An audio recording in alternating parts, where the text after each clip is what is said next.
couple weeks back, I decided it'd be a great idea to make a Dominion fan expansion. But in doing so, I thought the best way to start would be to make a single kingdom set. See, in the back of the rules for every Dominion expansion, there are recommended sets of 10. That is, 10 cards from the expansion that would go well together. To that effect, I decided that would be a great place to start. I can just make 10 cards that go together and represent the themes of my fan expansion without actually making a full expansion worth of cards. Maybe one day I will finish the expansion, but this is a great place to start and is enough progress that I can talk about it in the video. I started by thinking about what the theme of the expansion should be. Every expansion has something going on in it, whether that's Seaside or Dark Ages or prosperity, things just being nice, I guess. For me, I wanted to make a fishing expansion. We've seen Fishing Village as a card already, but I didn't really take much inspiration from that. I want it to be its own thing. And other than Fishing Village, there aren't really any other fishing cards in the game yet.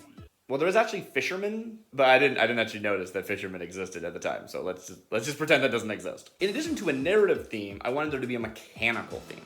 The mechanical theme that I settled on is emptying supply piles. This is something that is part of every Dominion game, but isn't something that's hugely explored. There are a few cards that get bonuses if a supply pile is empty, or drawbacks if a supply pile is empty, but they're few and far between, and I think having a full expansion based around this idea would be really, really cool. The last thing I needed from an expansion design standpoint was a gimmick, and I used this as the opportunity to bridge these two worlds. The fish pile is going to be the extra deck that is added to the game, something like Ruins being added in Dark Ages, that angler cards interact with. The gimmick of this deck is not only does it add extra effects to your fishers, but it also is a supply pile, and it's one that will be churned through relatively quickly if you're playing anglers. This is one extra empty supply pile that counts towards end of game conditions or any cards that we include in the set that count the number of empty supply piles in the game. So I started building all these cards, and of course a lot of them needed a lot of refinement before they got where they are. But I've playtested these cards and I'm really happy with where they've landed. The fishers are really good at interacting with each other.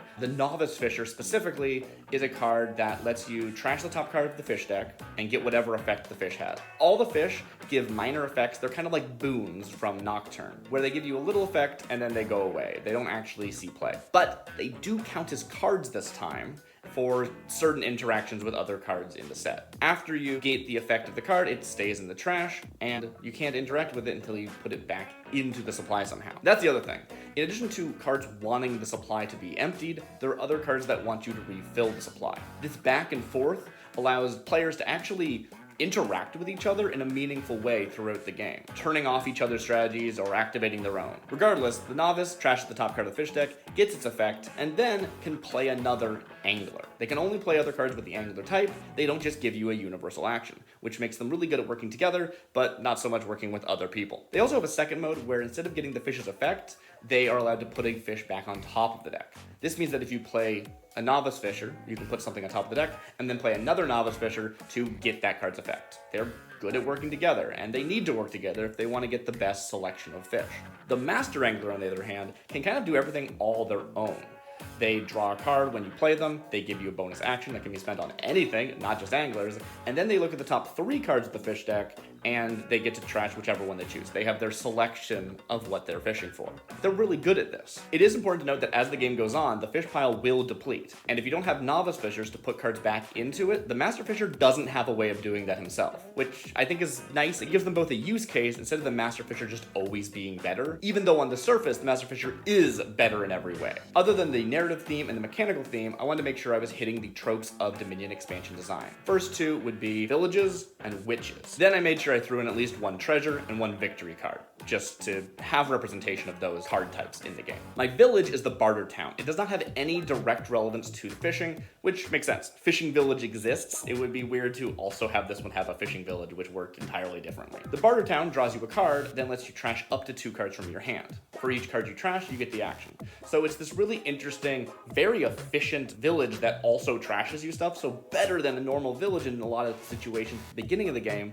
But as the game goes on and you don't have things you want to trash in your hand anymore, it starts getting worse. It doesn't just always give you those actions. You have to pay for them. For the witch, I went with a Siren. This was before I realized that Siren was a card already, so later I changed it to the Lake Siren. I hadn't actually decided on the expansion's name at this point, so when my girlfriend suggested it should be Lakeshore, that was a great excuse to call this the Lake Siren. It's kind of an unfortunate name because it has no relevance to the Siren card at all. It's not really a new spin on the Siren. It's just a similar name. Being the witch card, you would expect the Lake Siren to interact with curses, and I personally just don't really like curses. I think that they ruin games. My favorite expansion is Dark Ages, which uses ruins instead of curses in almost every situation, and I think they're a much better version of the effect. Ruins gum up your deck in the same way that curses do, except for you can actually play them. They're action cards that do something. They're not good, but they're something. They're something. With that in mind, that's what I wanted to do here. So what I came up with is that the Lake Siren trashes a card from one of the supply piles, and then each other player gets a copy of that card. This lets you actually hyper deplete a deck if you need to do that for some reason, and it gives everyone the worst card in the supply. What's cool is that once that pile is depleted, if you want to keep playing the Lake Siren, you kind of have to give your opponents better and better cards, and you are encouraged to keep playing Lake Sirens because the Lake Siren says, draw a card, and then after the attack resolves, is there any empty supply piles? If there is, you get +4 coins. If there's not, you can choose to take opponent's action. So you can string multiple Sirens together, but only one of them is going to actually give you the +4 coins. I really like this. It encourages you to interact with the set's main theme, helps you actually satisfy the set's main theme, and is this soft attack that ticks that box without it being too oppressive. In actual playtesting, I found that this set is really good at going longer than a normal game without it feeling slower. You are trying to end the game by emptying supply piles, but that also gives you time to say, no, I want the game to keep going because I don't have everything that I wanted yet. To this effect, you are probably going to be interacting with the bonus victory card of the set. I knew I wanted at least one bonus victory card. I don't normally like bonus victory cards in the kingdom. To me, Dominion is about creating a perfect engine for getting provinces. And when I have to evaluate this other card that can give victory, it feels more like point salad, which is a genre people like, but I don't personally, so you know. But these cards are pretty easy to evaluate because if you engage with their theme, they're worth like a province. Basically, I ended up developing 2, even though I think that a single kingdom should only have 1.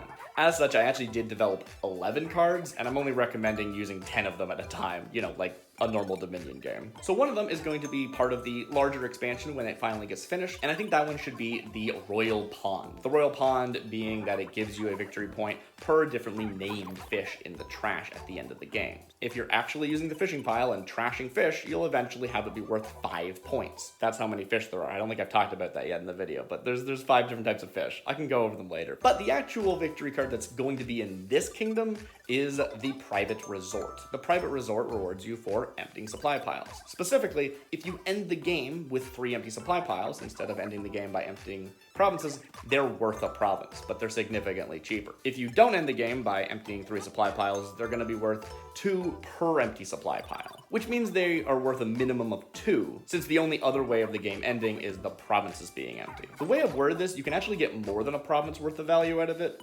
because the game doesn't end when 3 supply piles are empty. It ends at the end of a turn where 3 supply piles are empty. This means that on the final turn, if someone empties multiple supply piles, you could have this card be worth 8 or even 10. This is something that I wasn't entirely sure if I wanted in the game, if it should cap out at 6 or not. But honestly, it's really fun to see someone go off and clear multiple supply piles and have the game end with 4 empty piles. I've only seen it once in playtest, and it was cool. It was cool. Everyone had a good time. The treasure of the set is the fishing rod, and the fishing rod is our only angler that is not an action card. It lets you trash the top card of the fish deck, but you don't get its effect. Instead, you just see, did you get a golden salmon or not? If you got a golden salmon, it's worth 4 coins. And if you didn't, it's worth 2 coins and a buy. It's one of those really fun cards that also rewards you if you're playing Novice Fishers and can put a golden salmon on top of the deck whenever you feel like. So that's the core of the narrative theme and the tropes of expansion design. But there's a few more cards that are really important to know about this set. And those are the ones that give you the most control over emptying supply piles. That would be the Dredger and Recovery. Dredger is a 4-cost card that lets you trash 2 cards from your hand and or the supply. So it's really good early game for thinning your deck, and then late game you can start burning through supply piles to force the game to end when you want it to. But it's not really about forcing the game to end. What it really is it is the best reward for having an empty supply pile. If after trashing cards, there's at least 1 empty supply pile, you get +2 cards. And I know that sounds like a lot, like a laboratory is an action and 2 cards. And this one by default gives you an action and a buy. But it's a decent challenge to jump through those hoops that I think that it doesn't feel too powerful. And it feels like a worthy reward for doing the hoop jumping itself. The other card, Recovery, is an interesting modular card where it originally gives you an action and then it says return up to 3 cards with the same name from the trash to the supply. For each card you return, you choose an extra mode. And it's other than that, it's basically like a market. You get action, a card, +1 to spend, and a buy as your 4 options. But you can only choose 3 of them. This also makes it into a pseudo village in that you can take 2 actions. It gives you 1 action by default, and then you can get an extra one. In a game where people are vying for empty supply piles, it is really, really powerful for shutting off those builds. It can even interact with the fish pile in a way that lets you stack the pile so you know what you're going to get. If you really want those golden salmons, you can put 3 golden salmons from the trash on top and then start playing your anglers and hitting them every single time. What is a golden salmon though? I haven't talked about this at all. So the fish pile consists of 5 different types of fish with a copy per player. I'm still considering whether or not that should be changed to just always 3 copies or always 4 copies, just to make it a bit simpler, since the rule for it wouldn't be on the cards, it would be in the fictional rulebook. Either way, you have these fish and they do things that are basically boons, but a little bit stronger. A little bit stronger than a boon. A golden salmon is the sky's boon. It gives you the option to discard 3 cards from your hand, and if you do, you gain a gold. This thing can be just a ridiculous power spike to a deck. It's one of the reasons why this set feels like it ramps you to the mid game really fast, but luckily it doesn't just end the game super fast and it's boring. You get to play in that end game space for a really long time. It's really fun in playtest. The golden salmon has this upside of not just being this guy's gift, because if you don't feel like discarding 3 cards, you can instead choose to take +2. Now I tried to avoid having floating bonuses like this throughout the design, but this card felt like it really needed it, and what I ended up doing instead was I have this card also have a line of text saying, keep this card in front of you until cleanup, then return it to the trash. So you can't just keep looping it with things like Novice Fishers, and you also hopefully won't forget that it is sitting there in front of you giving you the +2 to spend. The rest of the 4 cards are named after cards from the base set. But again, they're actually functionally closer to boons. The first is the Chapel Perch. It lets you draw a card and then trash up to 2 cards from your hand. This is a weird place that we landed. Originally, it just straight up did the chapel effect with no other benefit. This meant it was really, really strong early game and absolutely useless late game, which felt not super good. Here, it is closer to the Flames Gift, which is, of course, the boon it's based on, which trashes a single card. Instead of trashing a single card, you get to trash up to 2, and you get to draw a card first, so you have something to trash. I think this lands in a really happy space that is both powerful all the time, because you can always just use it as card draw, and otherwise lets you trash in the early game in ways that are competitive with the Barter Town and the Dredger. Next is the Wave Cutter. The Wave Cutter is based on the Wood Cutter, but it's actually functionally designed to be like the Mountains Gift, where it gives you a silver, sort of representing the +2. You just don't get it now, you get it later. The Moat Trout is of course named after the moat from the set, giving you +2 cards, and that's what it does here. It just straight up gives you +2 cards. This is somewhere between the Wind's Gift, giving you +2 and then making you discard 2, or the Sea's Gift, just giving you +1 card draw. Again, these are all boons, but slightly better. Last would be the Worker's Bass, named after the workshop and emulating the effect of the Earth's Gift, where you can discard a card to gain a card costing up to 4. The Earth's Gift making you discard a treasure, whereas this card doesn't care, you can discard anything. All these cards were originally designed to be straight up representations of base cards, and I quickly realized that having a lot of floating effects, like having +2 from the Wave Cutter, just got really frustrating to keep track of. Of course, I did end up doing the same thing with Golden Salmon, so I didn't learn anything apparently. I'm still really happy with where they land. They really make it feel like it's worth going into anglers, but it still has this level of randomness that means the cards are inherently not as strong as something that has a reliable effect. and it means that mitigating that randomness by stacking the deck feels worth doing. The last card I haven't talked about is the Beachcomber. This is actually one of the first cards I thought of, which is a 2-cost that's supposed to be kind of like a Baker. If you don't know Baker from Guilds, it's a card that says, just because I'm here, everyone starts with a coffers, a coin token that they can spend for +1. And I really like Baker because it lets you have this ability to mitigate the randomness of sometimes you just start with 5 coppers and you get to buy a 5 right out the gate and no one else does, and that feels really bad to me about normal Dominion. But the weird thing with the Baker is the Baker just kind of does that and you never have to buy them. They have no relation to that bonus.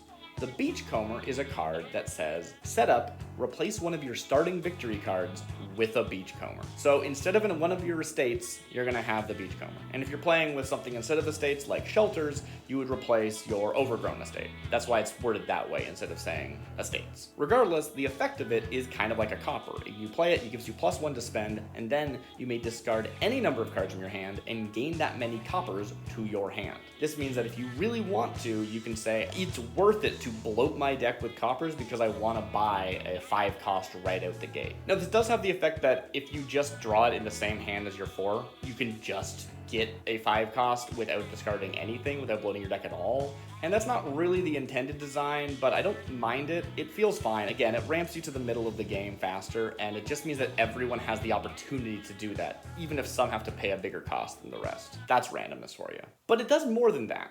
Well, kind of. It sort of does less than that. In addition, it always trashes itself. But then you must gain a card costing up to 2. This means you could replace it with a normal estate, or you could replace it with an actual copper, where you can just play it for free without it eating one of your actions. You can also replace it with another of the 2-drops in play, or with another Beachcomber itself. Oftentimes you're not going to want to do this, but it does mean that the Beachcomber pile can get emptied really fast. So if you're planning on going into like Dredgers and stuff and getting bonus card draw for having empty piles, it could really be worth it to just keep churning through Beachcombers, which I think is a fun way that it interacts with the themes of the set, but really inadvertently, not in an obvious way. Through all my playtests, which have been 2-player or 3-player, I haven't played it 4-player yet, it has felt really, really fun. Some of the most fun I've had playing Dominion in a very long time, which like maybe that's bias talking, but it's just really fun to see the engine go off.